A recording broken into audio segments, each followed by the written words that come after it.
தெரிவித்திருந்தார். ஏற்கனவே சில குற்றச்சாட்டுகள் எல்லாம் அவர் முன்வைத்திருந்தார்.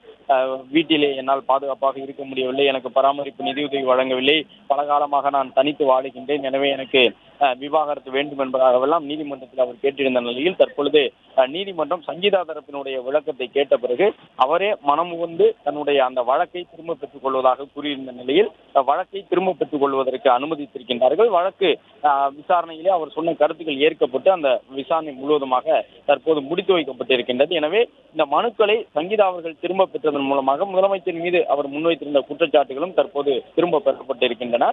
முழு அளவில் இந்த வழக்கு முடித்து வைக்கப்பட்டிருக்கின்றது. இன்றைய நாளில் இந்த வழக்கினுடைய விசாரணை வந்திருந்தது. அவ்வப்பொழுது வழக்கின் விசாரணை நடைபெற்ற நிலையிலே இருவரும் சமூகத்தில் முக்கியமானவர்கள் என்ற அடிப்படையில் இருவருமே காணொலி காட்சி வாயிலாக ஆஜராகி விளக்கமளிப்பதற்கு, வாதங்களை முன்வைப்பதற்கு, அவர்கள் தரப்பில் வழக்கறிஞர்கள் ஆஜராவதற்கும் வாய்ப்பு வழங்கப்பட்டிருந்தது. இன்றைய நாளில் இந்த வழக்கு விசாரணைக்கு வரக்கூடிய ஒரு சூழல் இருந்த நிலையில்தான் கடந்த ஆண்டு டிசம்பர் மாதம் செங்கல்பட்டு மாவட்ட குடும்ப நல நீதிமன்றத்தில் சங்கீதா விவாகரத்து மற்றும் குடியிருப்பு உரிமை கோரி தாக்கல் செய்திருந்த வழக்கினுடைய இன்றைய விசாரணையில் ஆஜராவதிலிருந்து விலக்கு கேட்டிருந்தார்கள் முதலமைச்சர் தரப்பிலே. அவருடைய வழக்கறிஞர்கள் இன்றைக்கு முதலமைச்சர் காணொலி காட்சி வாயிலாக ஆஜராக முடியாது, சட்டப்பேரவை நிகழ்வுகளில் பங்கேற்கின்றார் என்பதையெல்லாம் எடுத்து சொல்லியிருந்தார்கள். இருந்தாலும் மனைவி சங்கீதா அவர்கள் தரப்பிலே இன்றைக்கு இந்த வழக்கில் ஆஜராவதில் தனக்கு எந்த பிரச்சனையும் இல்லை என்று சொன்னதன் அடிப்படையில் அவரிடம் மட்டும் அந்த விளக்கம் எல்லாம் கேட்கப்பட்டிருந்தது. ஏறக்குறைய ஒரு 15 நிமிடத்திற்கு மேலாக அவர் காணொலி காட்சி வாயிலாக ஆஜராகி விளக்கம் அளித்திருந்தார். எனவே முதலமைச்சருடைய குடும்ப ரீதியாக நீடித்துக் கொண்டிருந்த ஒரு முக்கியமான சர்ச்சை தற்பொழுது முடிவுக்கு வந்திருக்கின்றது. மனைவி சங்கீதா கணவர் முதலமைச்சர் விஜய் அவர்களுக்கு எதிராக தாக்கல் செய்திருந்த மனுவை திரும்ப பெற்றுக் கொண்டிருக்கின்றார். அந்த வழக்கு விசாரணை நிறைவடைந்த வழக்கும் முடித்து வைக்கப்பட்டிருக்கின்றது. அவருடைய கோரிக்கையினை ஏற்று நீதிபதி சுஜாதா அவர்களும் இந்த வழக்கின் விசாரணையை உடனடியாக முடித்து வைப்பதற்கான அந்த உத்தரவினை பிறப்பித்திருப்பதாக சொல்லப்பட்டிருக்கின்றது. விவாகரத்து வழக்கு, குடியிருப்பு வழக்கு, அந்த பராமரிப்பு நிதி உதவி தொகை உள்ளிட்டவற்றையெல்லாம் குறிப்பிட்டு மனு தாக்கல் செய்திருந்த நிலையிலே அவை அனைத்தையும் முழுவதுமாக திரும்ப பெற்றுக் கொண்டிருக்கின்றார் சங்கீதா அவர்கள். இதுபோன்று குடும்ப நல வழக்குகள் தாக்கல் செய்யப்படும் பொழுது அது நீண்ட காலம் விசாரணைக்கு எடுத்துக் கொள்ளப்படும். இடைப்பட்ட நாட்களிலே இருவரையும் சமரசமாக செல்ல வைப்பதற்கான முயற்சியிலே நீதிமன்றம் ஈடுபடும். இருவரும் அமர்ந்து பேசுவதற்கான வாய்ப்பினையும் நீதிமன்றம் வழங்கும். இதன் காரணமாக பல்வேறு விவாகரத்து வழக்குகளில் அந்த வழக்குகள் எல்லாம் சுமூகமாக முடிந்திருக்கின்றன.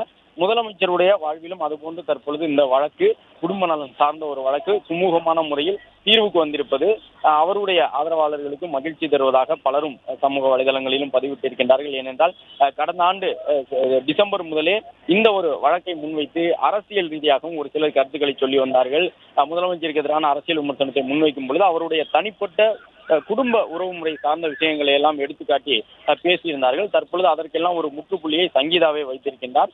இந்த வழக்கில் தான் ஆஜராகி முன்வைத்திருந்த பல்வேறு வாதங்களையும் திரும்ப பெற்றுக் கொள்வதான ஒரு கருத்தையும் அவர் கூறியிருக்கின்றார் என்று தெரிய வந்திருக்கின்றது. சங்கீதா தரப்பில் இன்றைக்கே இந்த விசாரணை நடத்தப்பட வேண்டும் என்று கோரிக்கை முன்வைக்கப்பட்டு அந்த கோரிக்கை ஏற்கப்பட்ட நிலையிலே ஒரு 15 நிமிடங்களுக்கு மேலாக நீதிபதி சுஜாதா அவர்களுக்கு முன்பாக காணொலி காட்சி வாயிலாக ஆஜராகியிருந்த சங்கீதா அவர்கள் தன்னுடைய கருத்துக்களை எல்லாம் சொல்லியிருக்கின்றார். அப்பொழுது இந்த வழக்கை மனமுவந்து தானே திரும்ப பெற்றுக் கொள்வதாக அவர் முன்வைத்த கோரிக்கை ஏற்கப்பட்டிருக்கின்றது.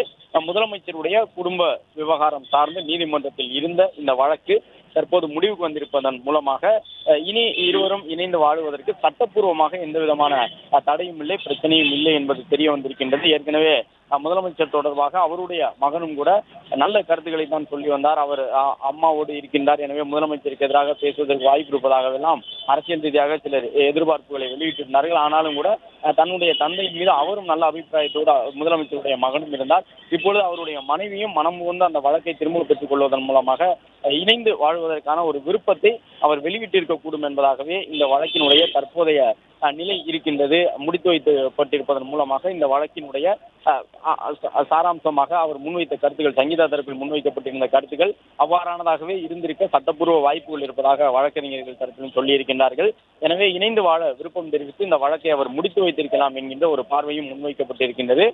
எவ்வாறாகினும் முதலமைச்சர் தொடர்பாக நீதிமன்றத்தில் இருந்த குடும்ப நல நீதிமன்றத்தில் இருந்த இந்த ஒரு குடும்ப உறவுமுறை சார்ந்த வழக்கு தற்போது நிறைவுக்கு வந்திருக்கின்றது.